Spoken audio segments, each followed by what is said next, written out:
your host, Robert Wilson with Cowboy Wisdom Hypno Acuity. Tonight, we're talking about 7 ways why management's verbosity lowers morale and profits. Verbosity is my new word. That's the way management and bosses speak and express the words through the corridors of the offices, talking about the workforce, good, bad, or indifferent. Because management is very apprehensive about to admit they cause the challenges and the chaos within their company. It's because of their policies and procedures, but also the workers have theirs, but management's always looking at the workforce for their challenges, as they are the challenges of their company. And when a management speaks through their snapshots, and what a snapshot is, that's the picture you take when you first meet somebody, good, bad, or indifferent. When you meet them, you set forth a picture in your mind and with all the words and everything. So that snapshot is the way you look at people.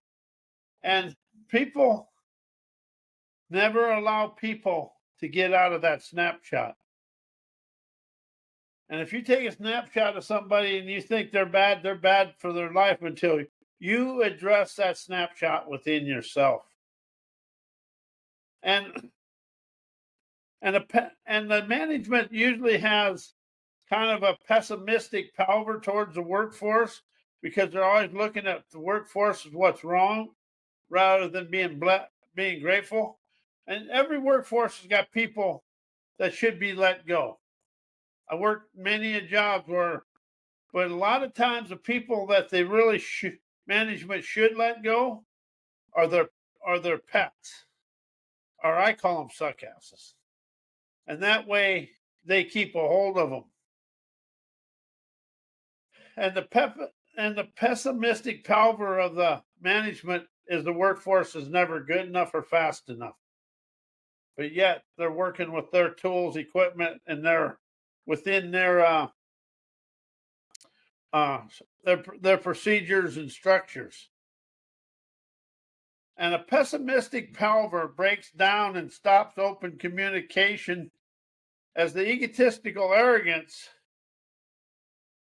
in management creates an environment where open communication is stifled or stopped, but it becomes a pessimistic way because they're instantly looking for what is wrong with the workers rather than the good they're putting forth. Here's something I want to ask all the managers, business, and everybody: would you work for you?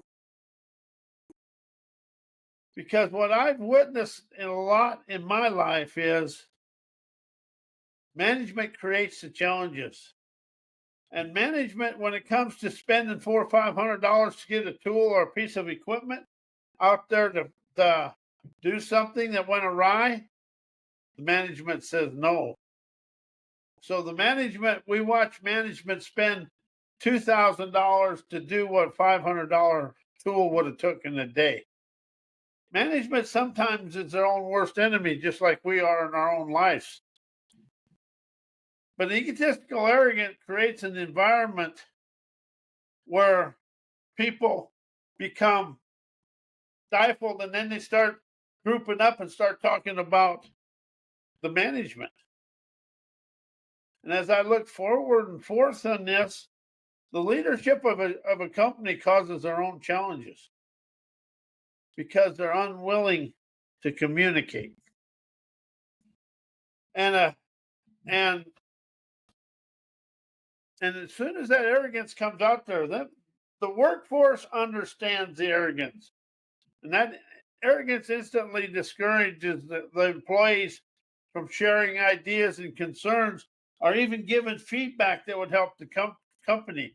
Because a lot of times they ask for feedback and ideas. Then when you give it to them, management goes into their egotistical arrogance and know-it-all nothingness. And then they start making fun of it, so people shut up. They'd rather see a company fall flat on its face in disgrace than help them. I've witnessed that many times. And the breakdown in communication leads to misunderstandings, unresolved issues, lack of collaboration, ultimately just hindering the organization's overall performances and growth. I witnessed a lot of time where the management really had uh, a negative outlook towards the workers, but they had this "I'm better than thou" attitude. And overall, what happens is out in the field, the workers start congregating, and they actually start plotting against the ownership and the lead and the management. I've seen that a lot. And an arrogant attitude by the management fosters a negative culture. Because when management speaks negatively about the company, the workplace, and the workers, it sets a tone of pessimism and doubt. And people know how to do pessimistic and doubt. And people become too afraid to do their job because they're afraid of making a mistake and getting fired, because management has very low tolerance for some things, and some things they shouldn't have a tolerance for. But this negative culture permeates through the entire organization and leads to unsavory events, encounters, and experience. Employees become demotivated and disengaged, creating an unsteady atmosphere that hinders productivity, innovation, ultimately impacting the company's success. And that is a very true statement there. The company's success is on how the management communicates with the workforce. You can have the smartest management, but if they have no people skills to communicate with the worker, zilch is going to happen. And when somebody walks out there with a three-piece suit on and their nose in the air and look at me, I'm management, that perception and hierarchy is a disconnect. As management continuously walks around in suit and ties, it creates a perception of hierarchy, disconnect between the management and the workforce. It was fun to watch when I got older and understood, watching these guys come out there with their three-piece suit, their nose in the air because their feet stink. And then they didn't know they was being laughed at. You can do it so easily. Management thinks they're big and tough and all this. The worker's just there until something else comes along. And if you want production, you put out good communication. And just because you got a three-piece suit on doesn't mean jack crap. You got a three-piece suit and enough money to buy it, but can you physically go do what that hourly worker was doing? Management is its own worst enemy. They come out of college with a paperweight degree, and then they think they got it all knowed up. But once you get out there and start getting around moving machinery and production, you're going to find out there's a lot of intricate things going on that management or the young people have no idea is going on. That's something this country has let done, and the unions are really bad about this. They let the experience retire without cultivating that wisdom to put into today. When management started going with young management, and they come out of college or out of the apprenticeship, put them right into management, the union went downhill, because there's a lot of things in wisdom that look slow, but in the end, they speed up the whole operation. Nothing's more fun than watching a young kid. Well, I shouldn't say fun. There's nothing more apprehensive than a young kid being a general foreman or a foreman right out of the apprenticeship. They got it all loaded up, but they have zero understanding. And that's the thing about management. It has a lot of knowing, but very little understanding of what's going on in the world. And people walking around with suits can create a perception of hierarchy, disconnect between the management and the workforce, and it just ruins the atmosphere on the job. It takes the fun out. See, when I first got in the union or the oil field, we used to start work and we started having fun right away. It was just, uh, you know, friendly banter, you want to call it. But as we got older and we matured, the young people took the banter out, and it become rigid and just frigid and rigid from top down structure. Made the employees of the union electricians more disconnected than they ever were. Management creates the camaraderie on the job by how they interact with the workers. And if they let the workers have a little bit of fun, I mean, not obstinate, but have friendly banners, but don't let them congregate, the job flows better. Fun and laughter make a job flow, but that's in all life. Fun and laughter make a job flow. I've seen poor quality management ruin good jobs. And once you start having, and what's the workers, what the management don't realize is the workers are like are an information highway to each other. If there's a job out there and it's running good, that'll go out. People will show up. You get a job where management's screwed up, the ones that are on the job will leave and no new people will come in because the workers have a pipeline of information just like you. And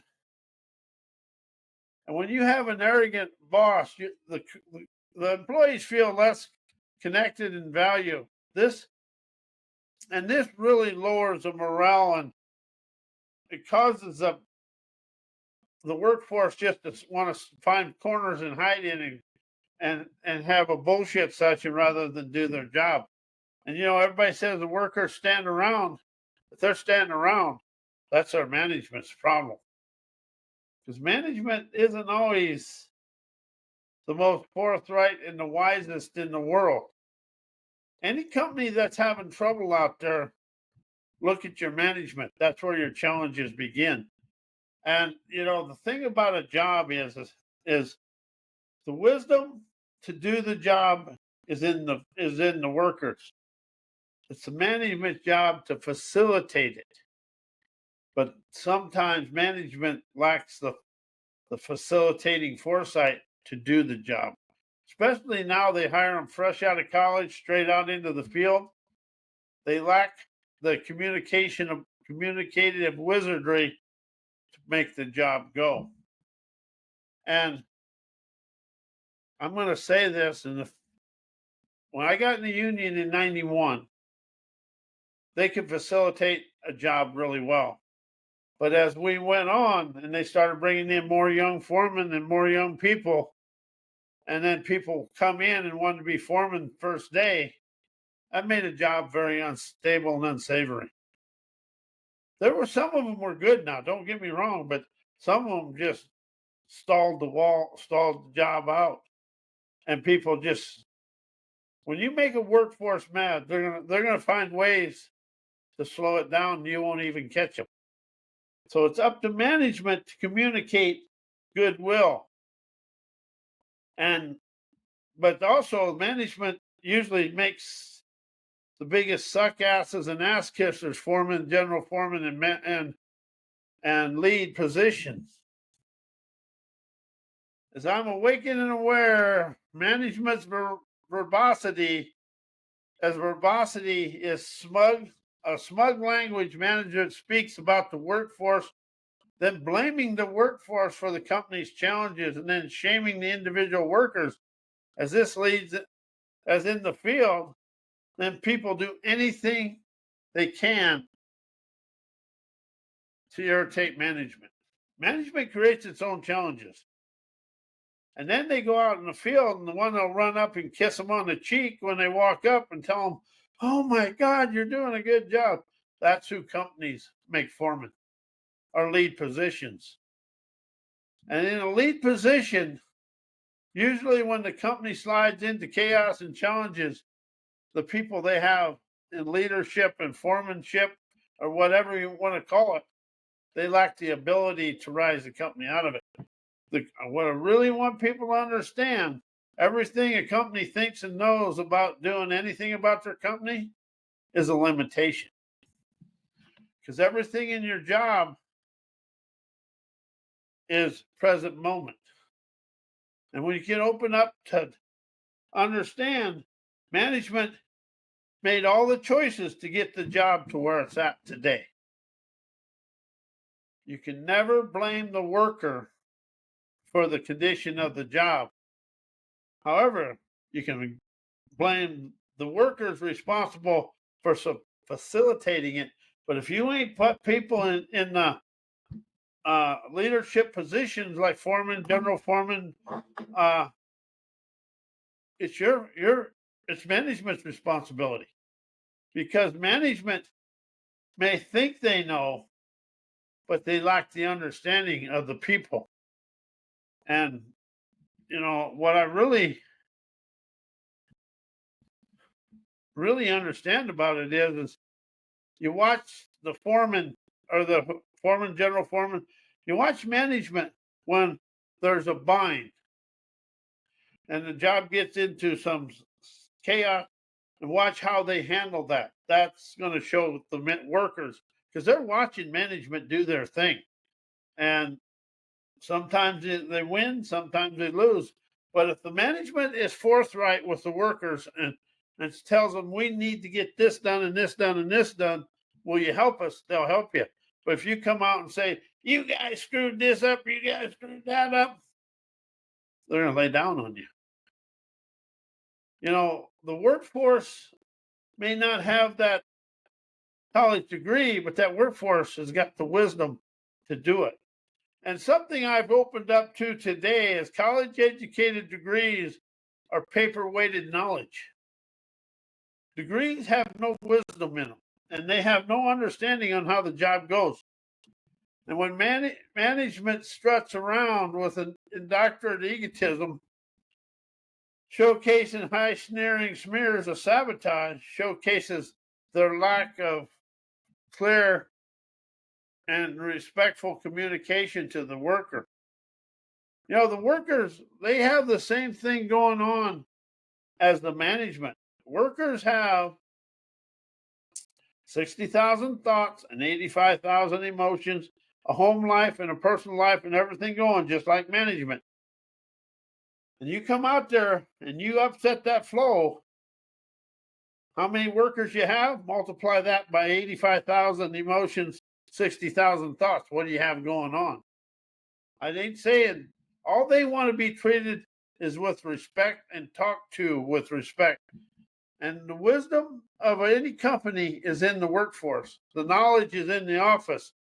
And that's where it usually gets screwed up from, is the knowledge in the office. And when you come out there with disrespect and blame shame game going on, that misunderstanding is going to diminish the trust and lower the morale in the employees and create a negative atmosphere that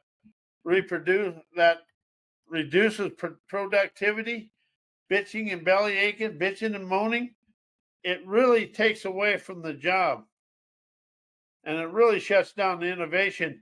What it really takes away is from the members, from the workforce, is wanting to do it for you. I see jobs, we get behind on a job in Everett. It just was the way material come in and stuff. They had a guy running that job. And when he asked us to stand up, we stood up and got the job done on time. The worker will work with management, but management got to show respect. Not coddle them, not kiss them on the cheek, but show them respect. And usually the poorer the lower class, the management, the lower class lack they understand how to communicate with the workers. Them guys, you got a lot of people been on them jobs 25, 30, 15, 20 years. They understand a lot more than people will ever want to give them credit for. But really, egotistical arrogance and know-it-all ignorance and a snobby management that lowers profit and creates an ineffective outcome. One thing I discovered in management is they have they lack ineffective leadership and have a poverty conscious decision making modus operandi. When management lacks effective leadership and really poor decision making skills, it often results in poor strategic choices, inadequate resources, and unclear communication. The workers, they pick up on this stuff right away. Within 10, just like anything else, you think you're college educated and you have everything figured out. But when you talk to a person that has been on the job or on jobs, you got 5 to 10 words and they'll have you figured out. Usually the worker has management figured out before management has the workforce figured out. Because when you communicate with them, you want to communicate with them with an outcome in mind, not like and lower everything in sight. An unclear communication is an inefficiency that creates challenges within the company, leading to decreased employee morale, reduced productivity, ultimately lowers the bottom line profits, and it creates a misalignment with the company's goals. Something I've really learned, we've educated ourselves beyond education. But education is all secondhand information. And all MBA and all business schools, that's a third world enslaving mindset they want to teach you. So as the company's goals are made through poverty consciousness, management's choices and decisions are disengaged and misaligned with the company's goals, it leads to inefficiencies, confusion, and wasted resources. And a lot of times companies make somebody in a lead position, they expect the hourly workers to take it over. And in management, 90% of their challenges is in poor leadership and poor lead positions or foreman, whatever you want to call them. Something else, the management likes people that are docile and you can say anything to them, but your dummied down and docile workers are the ones that are going to cause you the most trouble because they're not going to say anything. And then when times gets unsafe or unsavory and it comes time to talk about safety, they're not going to say a word. The ones that come forth and tell you exactly what is going on with a wise verbiage and an innovative verbiage, they're the ones that are going to show you a better way. I had a friend. She went down. So what she did was she went into companies that were having challenges or having financial challenges. She never talked to the management. She talked to the workers on the floor. And usually by the time she come off the floor, management was getting relieved of duty. She always talked to the people doing the physical labor. If a company wants to understand what's happening, talk to the people that are doing the physical labor because they understand what is going on. They may not have the college degree, but they have an entrepreneur degree in what is going on there. And one thing about this is fostering equality and inclusion and including the workforce and sitting down, just talking about hunting or fishing sometime or something different, or find out what their hobby is. Talk to them about that. Make them understand they are welcome. That way, the workforce feels equal to management and creates an inclusive, supporting environment. And most of the time, when a company's having trouble, the workers are reserved and backed away from the management and their goals, and all they're there to is to be there on Friday when the paychecks show up. And when you have inclusive, supportive environment, the equality fosters mutual respect and open communication, leading to higher employee morale. When people feel valued and heard, and motivated and engaged, it results in increased productivity, innovation, and higher profits.